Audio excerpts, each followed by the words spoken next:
Now, a lot of times on this channel, I will cover stories that make me angry. I will cover left-wing policy with terrible consequences, and I will talk about the victims of this policy. Sometimes I will highlight them specifically, and it will really get under my skin, and I will advocate for you guys to reach out to your representatives and try and do what is necessary in order to produce that change. However, other times, I just kind of have to stand in awe of what we're seeing on display in these left-wing cities, of how dumb a left-wing policy can actually be in theory, and then it's implemented and the consequences are worse than you can possibly imagine. In this video, we're going to talk about how Baltimore is being negatively impacted by a state law signed in Maryland that basically makes it impossible to charge offenders of a certain age for a crime, period, point blank, no matter how much they offend. And in this particular case, one 11-year-old boy is so criminal, so insane, such a little mini joker that is actually destroying the entire system and making the left-wing progressive district attorney that took over for the area of Baltimore freak out and demand some tough on crime policies. This kid's crime spree is so epic that it's churning the woke district attorney who was highlighted and praised by organizations like the Innocence Project into tough on crime conservatives because it's just madness in the streets of Baltimore. But before we get into that, this video is sponsored, so let me toss it to the sponsor, then I'll bring it back over here and we'll discuss it on the other side. Ever wonder how seemingly overnight this channel transitioned from a maybe 2-3 times a week kind of YouTube channel to posting basically daily? Well, I'll let you in on a little bit of a secret. I actually have been cheating. Now, I used to use the traditional ways that you're all familiar with. You wake up, you have coffee, you drink it a bunch, you use that caffeine energy in order to operate and do your job in a semi-productive way. Then I'd crash at night, get horrible sleep, wake up, do the same thing. However, now what I like to use is C60 Evo. This amazing formulation, which comes in a variety of different things, can help me boost my energy naturally. Now, my favorite product from C60 Evo still is this olive oil energy supplement. It actually gives me the energy throughout the day from just a teaspoon a day, and guess what? It doesn't disrupt my sleep. And the great thing about C60 Evo is that it's all organic. It's all good stuff, pure ingredients, and they have a variety of different products, including anti-aging products, to help you get through the day. On top of that, you can support this channel by supporting C60 Evo. If you go to c60evo.com/AJW and use promo code AJW, not only will you receive a discount, but on top of that, you'll be supporting me and boosting your energy. Check out their products. They have some amazing anti-aging facial stuff. I definitely recommend one drop a day on the skin, restores that youthful glow. That is c60evo.com/AJW. Use promo code AJW. 45 News exclusive report is revealing an 11-year-old was arrested in connection with more than a dozen car thefts across our region. So the intro to this story is not hyperbole. The intro to this story actually undersells what's going on because this same 11-year-old is actually responsible not just for the dozen car thefts, but for 17 total encounters with police that under normal circumstances would lead to an arrest and lead to some kind of juvenile proceedings. Now, the criminal justice system wouldn't go insanely hard due to the young age. However, if it weren't for this new Maryland state law that actually just makes it impossible to charge kids of this age with anything to any degree, they would be able to do something. But we're going to see the power of progressive policies in action, and I just want you to understand that in the city of Baltimore in particular, youth crime like this is on the rise. So this is just one insane example among many that was highlighted by Fox 45 Baltimore that is actually indicative of an insane spike in juvenile crime in Baltimore and in the surrounding areas. So now that 11-year-old isn't facing any charges due to his age. Elected officials say the juvenile justice system isn't functioning the way it should be. Our problem is the system. and the laws just aren't working. So that right there was Ivan Bates. If you guys are familiar with my video series on Adnan Syed, who by the way is incredibly guilty and obviously so, and the documentary that was trying to propagandize people into believing that Adnan is innocent, that documentary was actually advocating for the election of him because he was even softer than the district attorney at the time, Marilyn Mosby, who by the way is facing corruption charges right now, that ultimately ended up freeing Adnan Syed. This guy is more progressive, more woke, more anti-criminal justice policy, yet he is doing interviews on the local news trying to fix the local policy implications of this statewide implementation of soft on crime policies. He's completely inverted on this issue now that he is the state's attorney for this area, and he has to deal with 11-year-olds essentially destroying the city of Baltimore in ways that are even unique for the city of Baltimore. From Essex to Dundalk, even touching Baltimore City. An 11-year-old picked up by Baltimore County Police 13 times for stealing cars since May 31st. Again, the story just gets more and more absurd as you hear it. This person has been arrested more than a dozen times for car theft since May 31st of this year. I'm currently filming this video in August, before August 31st. So we're talking about a crime spree that basically went unchallenged over the course of just 3 months. 3 months, this kid from Baltimore, this 11-year-old, has completely obliterated the system, destroyed woke ideology, and turned, again, soft on crime progressive prosecutor Ivan Bates into somebody who is all of a sudden reasonable because he can't do his job due to the fact that kids in and around this age can do whatever they want and face literally no consequences. Not reduced consequences or anything like that. Actually zero consequences for their crimes. This kid has stolen, committed grand theft auto 13 different times, and is actually not legal for them to charge somebody of his age with grand theft auto, so each and every time he just gets released to the custody of his mother. Fox 45 News obtaining these police reports, providing some insight into the string of car thefts. On August 17th, just after 4 p.m., someone was driving a Kia SUV erratically near Clipper and Wilshire Roads. Police say it was the 11-year-old. He was driving on the wrong side of the road, trying to evade police, eventually crashing into another car near Essex Elementary School. Because he's 11, he was released to his mom. So what's amazing about this is if you actually pause and read what is on the page, you find out that not only was this kid driving on the wrong side of the road, not only was this kid doing this in and around an elementary school, not only did he crash into another poor unsuspecting vehicle, so he totaled a car that he stole from somebody, a Kia. By the way, these are very inexpensive cars, even though they have that theft glitch, so he probably stole that from somebody who is not well off particularly, but he was driving at an insanely high rate of speed. And this is the point where I need to ask you guys a basic question. Going soft on youthful offenders is supposedly to be good to the youths in these urban areas that have been challenged. How does letting a criminal youth like this continuously reoffend, continuously drive at high rates of speed on the wrong side of the road, evade police officers, and get into car crashes like this actually help this youthful offender? Sure, it will prevent him from being in jail, but the thing is, eventually on the path that you're going on, if you're this young man, you're likely to end up dead in a car crash in the very number of police chases that you ultimately ended up getting involved in.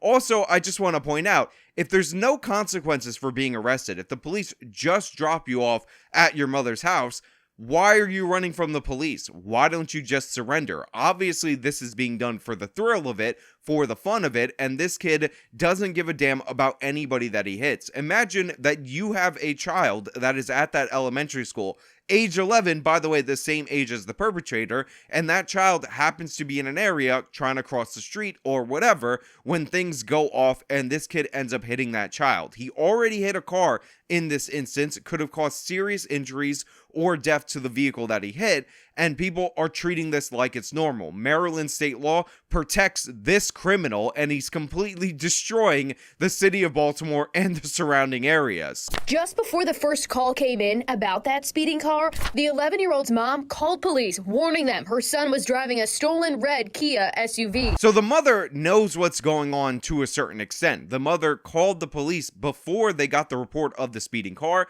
to tell that police officer, to the dispatcher, that her kid had stolen a car and here was the color of the car. So this mother has absolutely no control over her child, and his crime spree is even more epic. Remember, we're still in August, we're still in this month, and we're about to move to another crime that occurred on August 11th. So 6 days prior to this accident, this kid stole another car and was doing the same exact thing. The same kid picked up on August 11th, arrested in connection to a stolen Hyundai that was recovered in Baltimore City, immediately released to the family.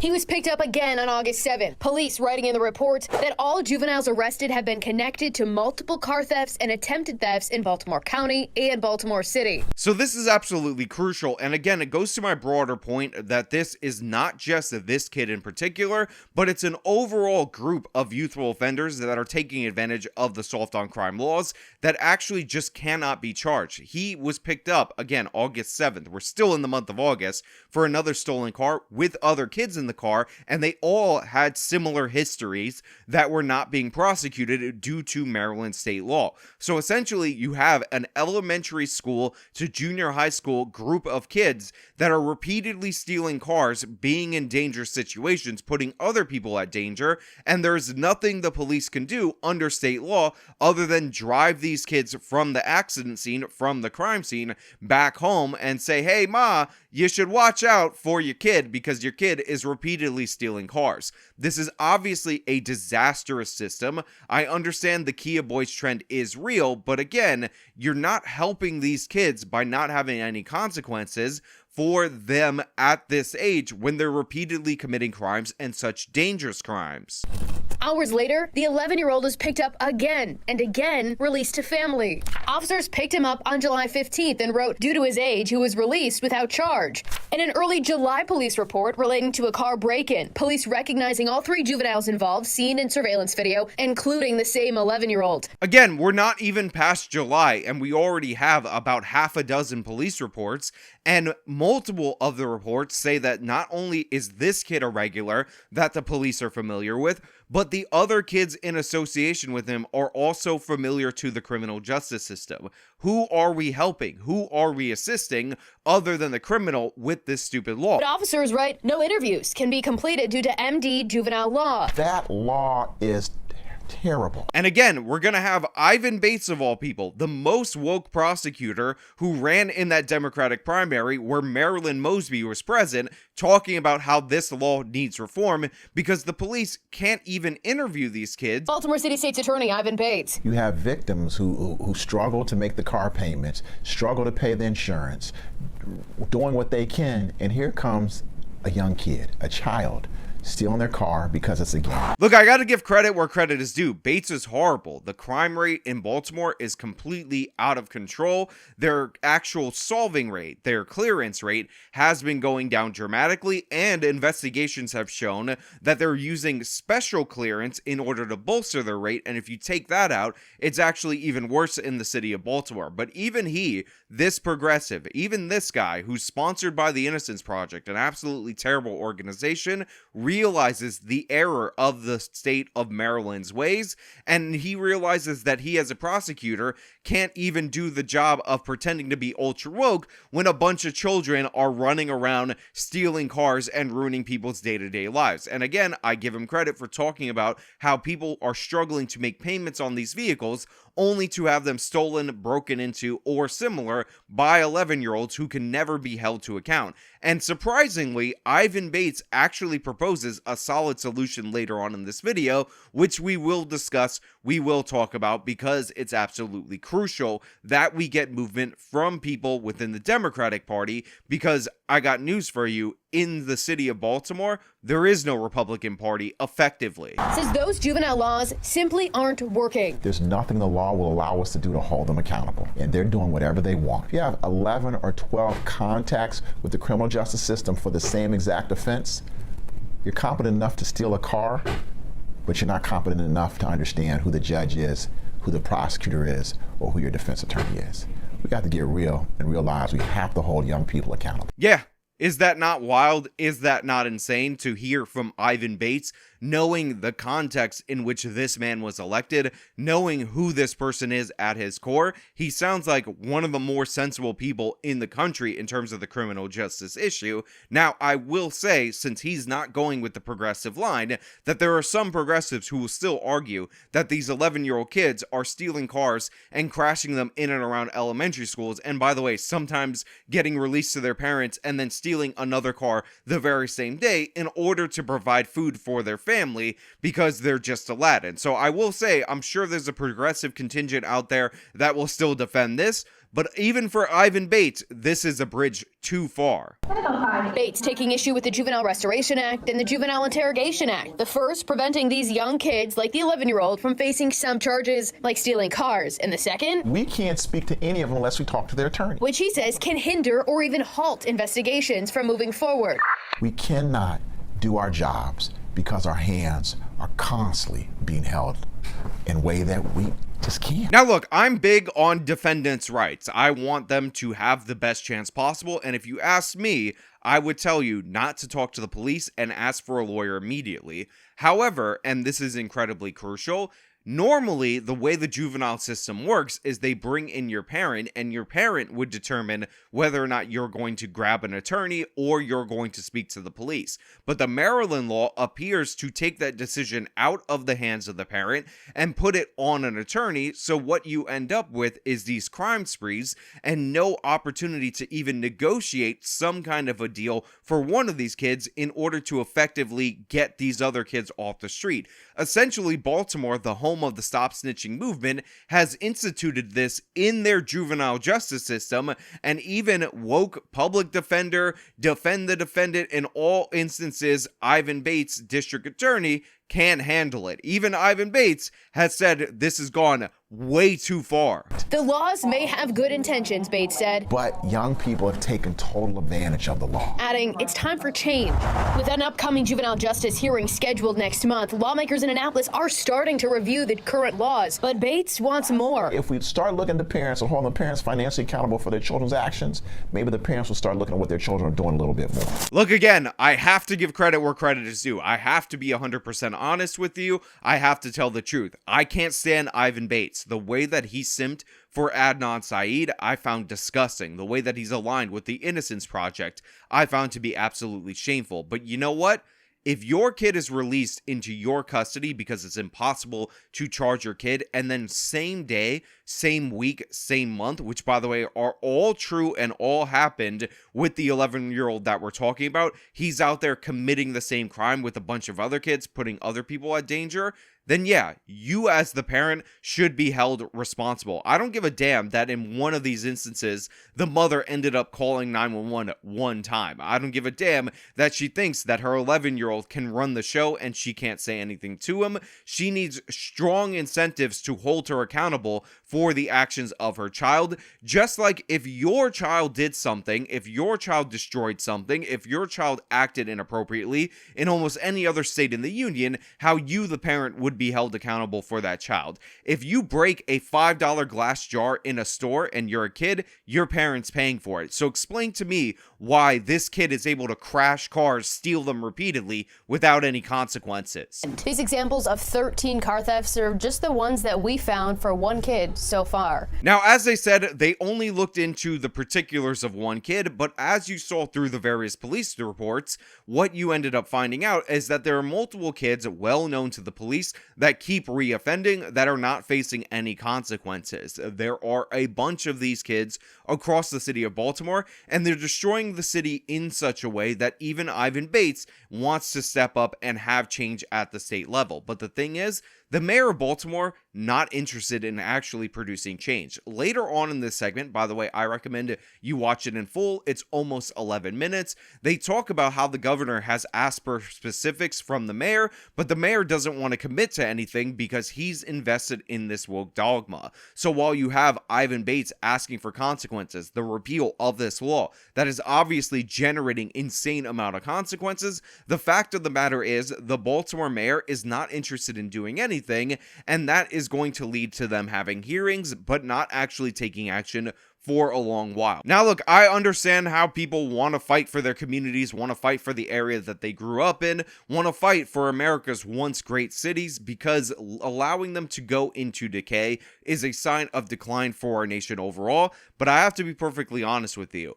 You should have left Baltimore a long time ago, and since Maryland has instituted this law on the statewide level, you probably got to leave the state of Maryland until this is changed. Imagine, again, you could be killed, your child could be killed by a crazy 11-year-old who has over a dozen arrests stealing cars, but they can't actually initiate the arrest process. All they did was drop off the kid at home, knowing that they would repeat offend again, and this is something that is debatable about whether or not they should get rid of it at the statewide level. You can't function like that. You can't operate like that. They have gone too far, and they need to face the consequences of their actions. Now, we talk a lot about people voting for stuff and getting what they vote for, and in a lot of regards, Baltimore residents in particular definitely voted for this. In a lot of regards, the state of Maryland has voted for this to a certain extent, but if we're being perfectly honest, I guarantee you if you told people they were going to allow 11-year-olds to steal cars unchallenged over a dozen times,